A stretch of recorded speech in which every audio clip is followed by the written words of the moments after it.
Hello and welcome back to the Little Craft House. Today we are going to be working on an idea that has been stuck in my head for quite some time. So today is the day that I'm going to try and get those ideas out and get them down into the clay to make a beautiful collection of earrings.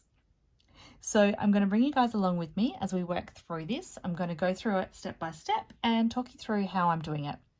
So anyway, today we are going to work mainly around this water transfer.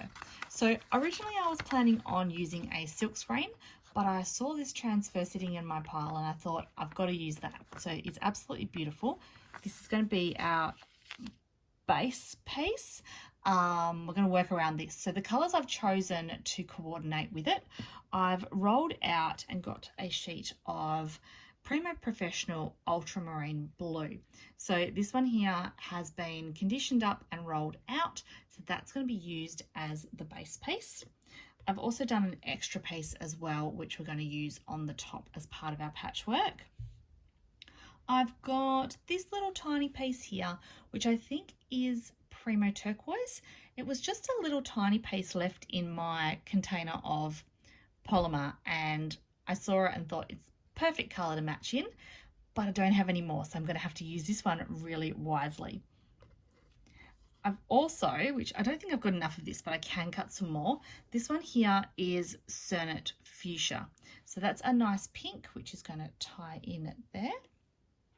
I have a piece of white Primo. This is going to be the piece that I'm going to apply the water transfer to.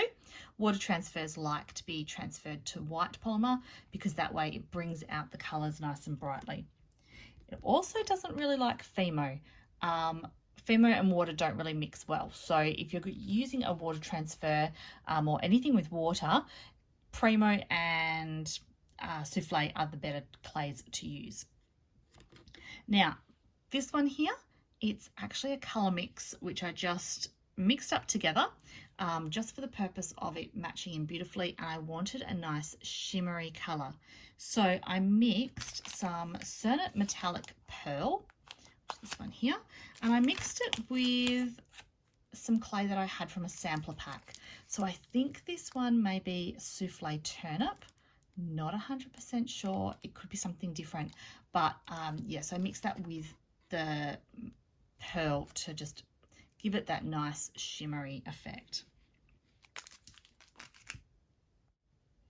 Right, so as I just mentioned before, I have conditioned up all these clays and I've rolled them all out. I've put them all through the pasta machine to be the same thickness, which is probably between maybe about a 1.5 mil thick. We're going to be layering, so we don't want to make them too thick to start with. The base piece is also at that mark as well, so maybe like 1.5 mil.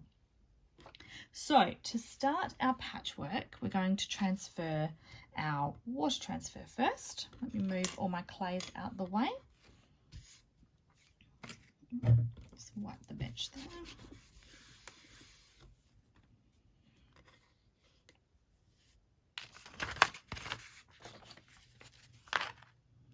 So I'll just trim this down.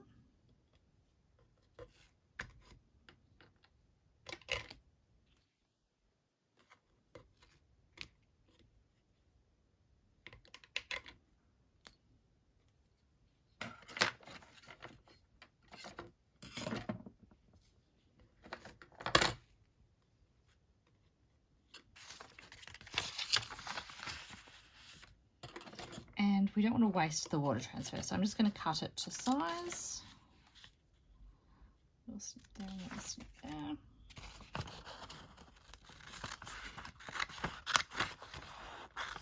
Now I do have a full step-by-step tutorial on how to use water transfers if you are interested in using them. I will link that tutorial in the description box so that you can refer back to that if you would like. So I'm just going to briefly go over it in today's tutorial. So I'm going to put the transfer, sorry, I'm trying to get that in the middle of the screen. I'm going to put the transfer face down onto the white.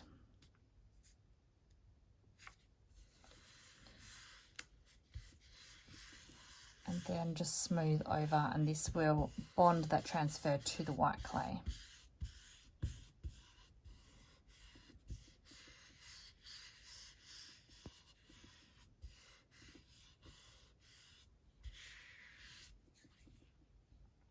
I'm just going to leave that for a moment while I go and get myself some water, and we're going to do this one at the bench. Sometimes I do it under the sink, but today we're going to do it on the bench. Right, I've got my water. I'm just going to apply, wet it all down.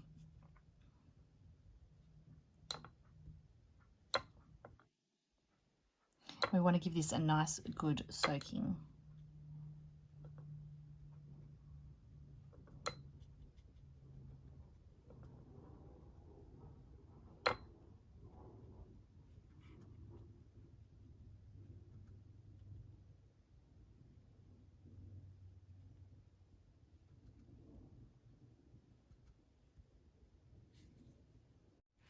Right, so once it's got enough water on it, I've been leaving that to soak for just a few minutes.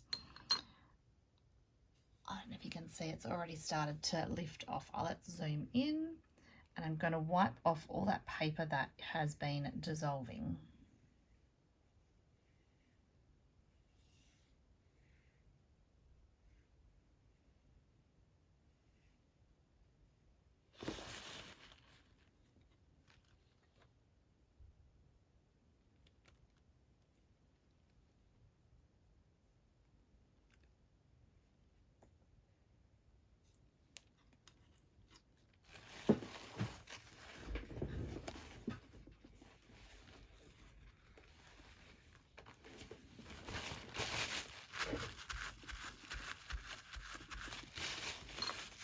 Now I'm just going to do another lot of water on top just to give it another little bit of a soaking, just to get off any more of that paper that is still stuck on there.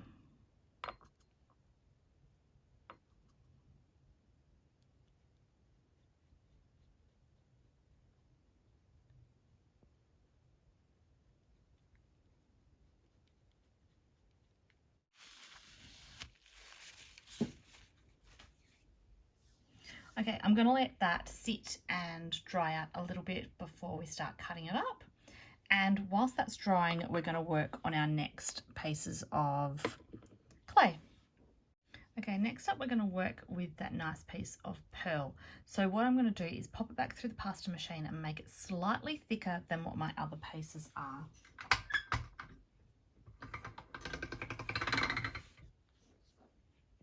Now when we patchwork, we obviously want them all to be at the same height, but this one we're going to put a texture into. So I've got this little leaf texture, which I thought matches quite nicely to that pattern. So we're going to put that on the top of the clay and just give it a nice little massage and pop that print onto the clay. Now this is pressing down on the clay, stretching it back out, so it's not going to be as thick as what it just was.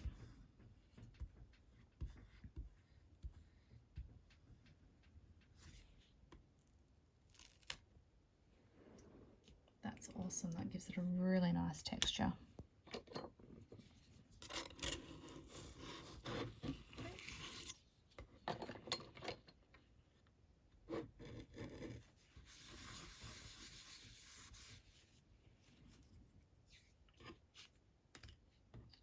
Right, and then I think our other three colours, we are just going to leave as they are.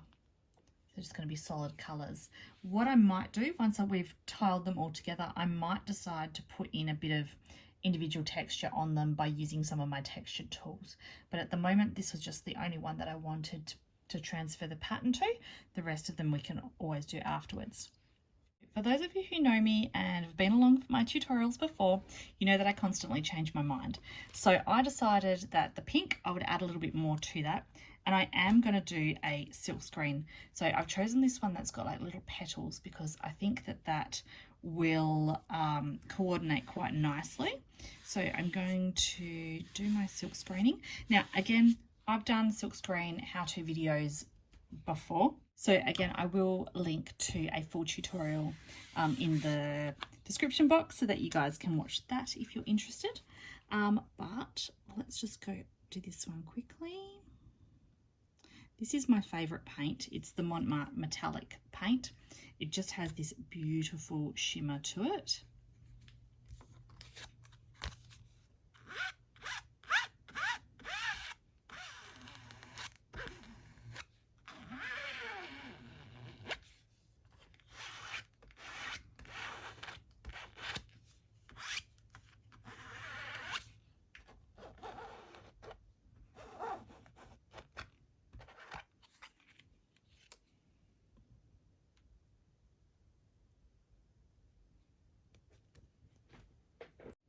Okay, so I just thought I would do a close-up there. So we've got that beautiful shimmery silk screen on that one. We've got that nice texture on that one. We've got the beautiful print on that. And then coming down here, we have the two plain ones. I've just noticed how dirty that is by looking at it through the camera. It doesn't look like that in real life. I'm just going to give that one a bit of a clean up, I think, before we use that.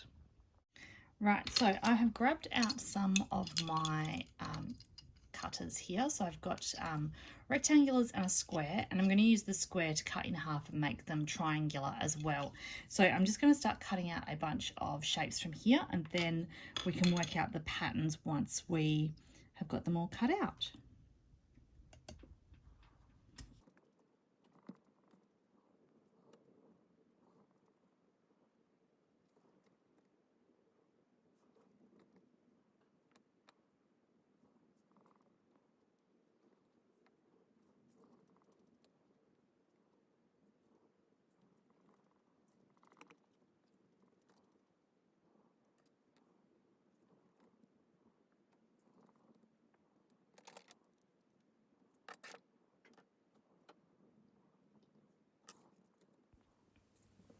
Right, so as I was cutting out the ones from the water transfer, I noticed that the transfer was cracking slightly around the edge. I'm not sure if you can see it properly from my filming, but I think because it was the dark colour and it was on the white clay and I'd left it to dry a little bit, it was starting to crack. So what I did is grabbed myself a bowl of water and I just put the cutter into the water before I pressed down and cut out the shapes, and that's kind of given it a bit of I suppose lubrication, and it's just avoided the cracking, so it's nice clean cuts around the edge.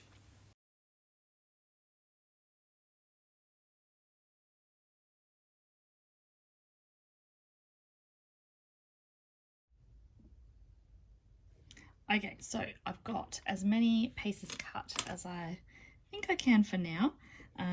That is all I have left of the turquoise because I re-rolled and cut more out. So I definitely can't do any more of the turquoise colour, but if I need some more of, say, like these blues, I'll be able to cut a few more of those out afterwards if required. And I suppose I can do another silk screen if I need to as well.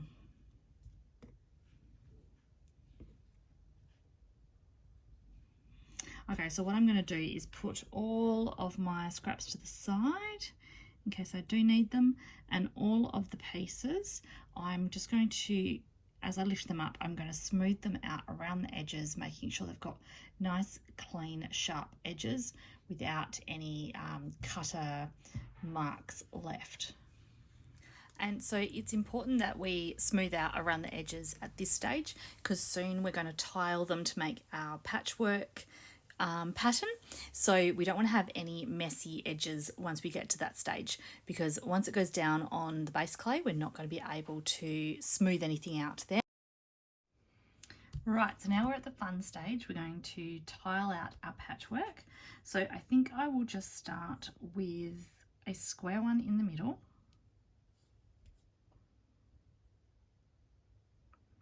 I wasn't 100% sure of whether I start at the edge, whether I start at the middle, but I think I'm just going to go with the middle. And then from there,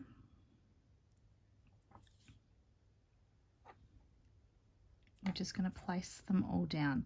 Now, I'm not going to push them down because I want to be able to move them around afterwards if I need to, if I'm not happy with the placement. So we'll just see how it goes from here. So I have done this in time lapse. It took quite some time for me to get through this process here of tiling it all out. I changed my mind quite a few times and reposition each of the pieces multiple times until I get to the point that I'm happy.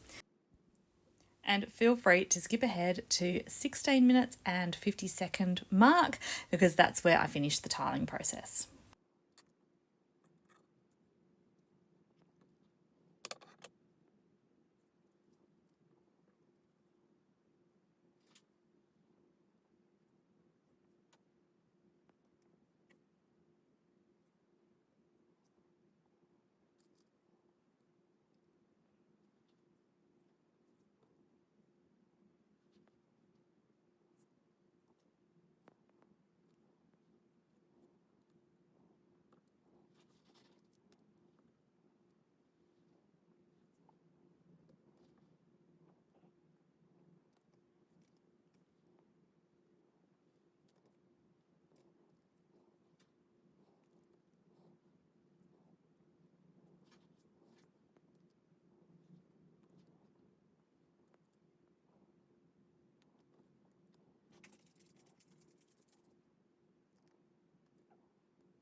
There we go. I reckon that looks pretty good. So I didn't end up doing the triangular thing like I was going to do. Originally, I was going to sort of cut some of the squares in half so that I could join them like that and make more of sort of triangular bits. But it worked fine the way it was. There's still a few gaps around the place. And like I just shoved these in unevenly up here, but that was just so that I can sort of finish the pattern and that way I've got the most amount of space to use my cutters with. Another thing that I had to do, because I didn't really plan the pattern, so I did have to cut this little one here a little bit shorter to fit that one underneath, and there is a little gap there. So I actually think that little bit that I cut might fit there. Oh, let's squeeze him in there. There we go. And I'm just going to put this one down here. So it kind of breaks the pattern a little bit because I've put 3 squares together, but as I'm cutting out my shapes, that's probably not going to be noticeable that that's what I've done there. And I've got a little bit here, so no, he's too fat. That's all right. I might leave those bits. If I need them when I'm cutting out, then that's when I will find something to fill those gaps. What I am going to do though is just put my bit of baking paper on top, and now I'm just going to give a really gentle roll just to secure all the pieces in place. And I'm really hoping that my paint doesn't stick to this. All right, we're all good. Okay, so there's still little bits of gap around, but I don't really want to squish it down too much. But I think that's fine because when we cut out our shapes, it's kind of part of it, kind of being in that patchworky pattern. All right, so now I have to choose some shapes, and you guys know how much I struggle doing this. I've got a lot to choose from, but that means that it makes the decision harder. So when I rolled a few minutes ago, I forgot about my texture. So it's actually flattened some of those textured bits, but that's okay because I'll just work around that so that you can still see that it's got those texture in it. Yeah, so I'm finding some shapes, and what I'm thinking so far, I think I'm going to stay with like a square. This one's a little bit more rounded edge, and that way we can get in a lot of the different patchwork bits. And then I'm still deciding if I want to do that with a circular topper or if I just go with another square. I'll have to see if I can find the smaller edged one, otherwise I think that one's too big. Yeah, so What I might do though is just cut out a whole bunch of random shapes and then we can sort of paste them together from there. I've actually decided to downgrade the size of the square that I'm going to cut out to this one, because then I've got a little topper which can go on the top like that, or even squared maybe. Let's have a look.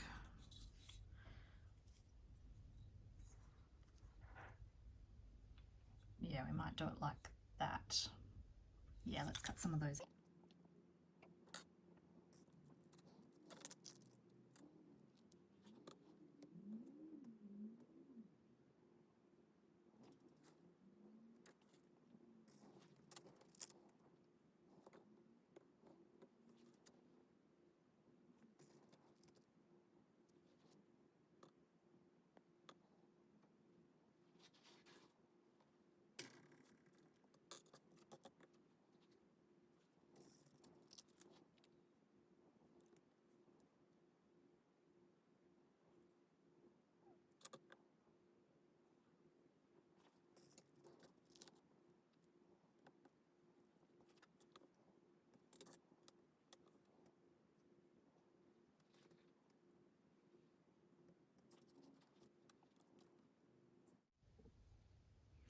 Right, big mess on the desk. So I think I've gotten as much as I can out of this that I'm happy with. I don't want too many cracks and joins, so I'm just going to leave that as is now.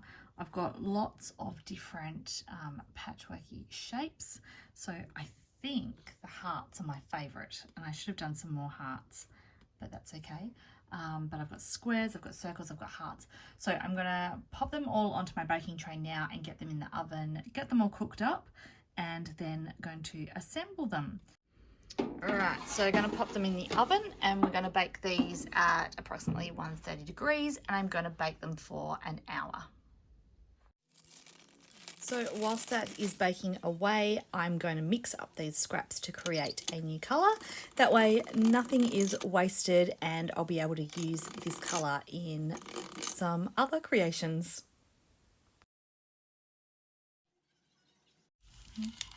So fresh out the oven, they are looking awesome, and they of course have that beautiful blue background because we backed it on the blue piece. So yeah, these hearts are definitely my favorite, loving them.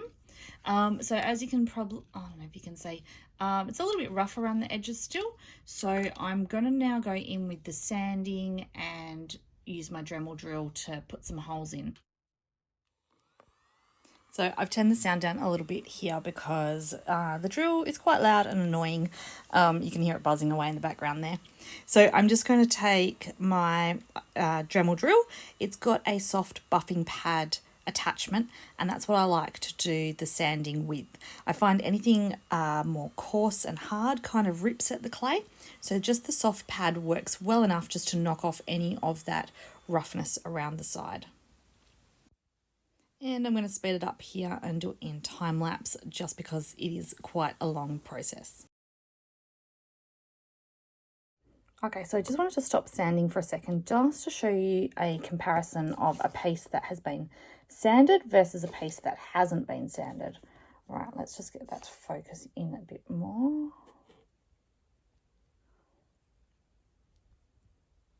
I don't know if that helped. You can see here how it's made the piece go to being a nice clean white bit. This was where the water transfer was. So when the cutter has pushed down to do the cutting, it's dragged a bit of that print down onto the white clay. So that's where you can see there, it's a little bit messy. It's got a little bit of roughness on it. And then once sanded, it just cleans it up and puts a nice little dividing line between the base piece and the top piece, just making it nice and just a bit more neater than if I just left it as is. So that was just a little bit of a comparison that I just thought I would show you.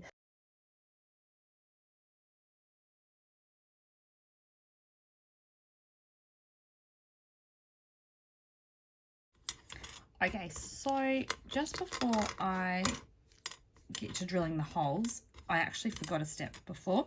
you may have noticed.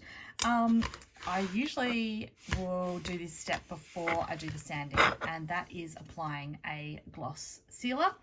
If it was just the polymer clay by itself, it wouldn't need a seal, but because I've used a water transfer and I've used the paint, I'm going to pop a varnish on top just to protect that.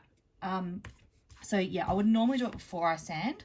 Reason being, once you start sanding, you're getting all those little bits of dust everywhere, and then you get dust particles on it. You put the sealer on, you're sticking those dust on. So I've given it a wipe the best I can without wiping over those two elements, just to try and clean them off a little bit. And I'm going to use just a semi-gloss varnish today because I don't want it to be super shiny. So the way that I like to apply this, and I like to, it does say not to shake it, but I do like to just give it a bit of a move around just to mix up the varnish. And I want to get it on the lid as well because I don't like to apply it with a brush. I prefer to just apply it with my finger. So it's easier if there's some on the lid. And I'm just going to give it a really quick little swirl over. And I don't want to apply too much, just a little bit, yeah, just so that it protects those elements.